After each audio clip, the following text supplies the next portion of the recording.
Hello friends, welcome to the Second Stringer Show. This is a big weekend coming up for me. I'm actually running in the Beta Breakers. And I know you're asking, Timmy, what are you, nuts? That's over 7 miles. Has anyone attempted that feat in life ever? And the answer is, no, not ever. Me and a few other brave souls this weekend will attempt to do what no one has attempted to do before. What's that? Well, my producers have just informed me that people run this distance all the time. And it's really just an average run for someone who's actually in shape. But you know what? Fuck those people, okay? This weekend shouldn't be about those people.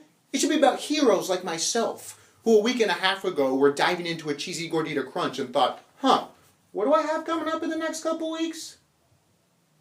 Oh, shit. It is really embarrassing how I've treated this run like a college final and just thought, I'll just squeeze a couple miles in the week before. It'll be fine. And just like a college final, in the middle of it, I'll be regretting every decision I've ever made in life. But just to make sure I'm ready, I've taken all the necessary steps a runner has to take before a big run. I've already told everyone that I know that I'm running so I can accept their admiration for how brave I am. I've already written out the caption for the Instagram I'm going to post. I've actually written out a couple options. One of them is about how to never give up on your dreams and how to live every day like your last. And the other one is about how I'm dedicating the race to someone who has died near me so I can really make their death about me. And finally, I've already started working on my post-run limp. Because if I'm going to put a serious amount of physical activity into something, you know I'm going to milk the hell out of it. I've already set up plans next week just so I can cancel them because of my leg pain. People need to see and hear about the suffering I'm going through. I totally understand why runners do it now.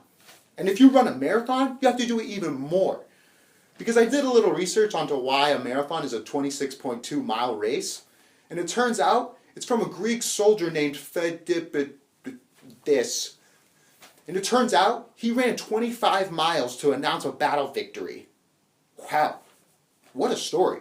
What a man. He was probably celebrated and lauded the rest of his life, right?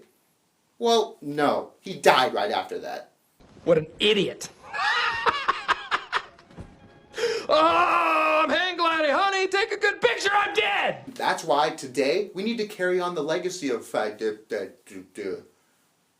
Because he never got to suck up the glory of his incredibly stupid achievement. So that's where people like me step in to take that glory instead. You're welcome. Moving on, today I'm introducing a new piece called Why Isn't This a Thing? Where we go over the parts of society that for some reason aren't a part of society. Today's topic, beer breaks. Why isn't this a thing? For years I've had to watch cigarette smokers be able to leave work whenever they want and step into the fresh sunshine to enjoy a nice puff. I'm sure there's some at your work, the group of cool kids that walk by and say, "Hey, stepping out in 5. And every time that happens, there's always losers like me sitting in the corner like, "Aw, I wish I was addicted to smoking." Because there are laws to ensure that companies provide cigarette breaks and pay their employees during them. Think about that. They get paid to leave work and enjoy one of their vices. It'd be like if you hired a carpenter, but every 30 minutes he got to go upstairs and sniff your wife's panties. So it always occurred to me, why do laws protect their vices, but not mine? This is 2017, damn it! All vices matter! If you want to step outside and light a Marlboro up because it helps you de-stress, then I should be able to step outside and slug a bud. Helps me unwind. And I know people will argue, but we can't have drunk people working everywhere. So unproductive. Look, I'm not talking about getting drunk. I'm just talking about taking the edge off, which is exactly what cigarette smokers are doing.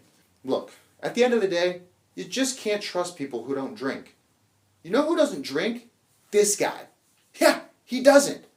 And let's just put it like this. His workplace productivity isn't exactly stellar.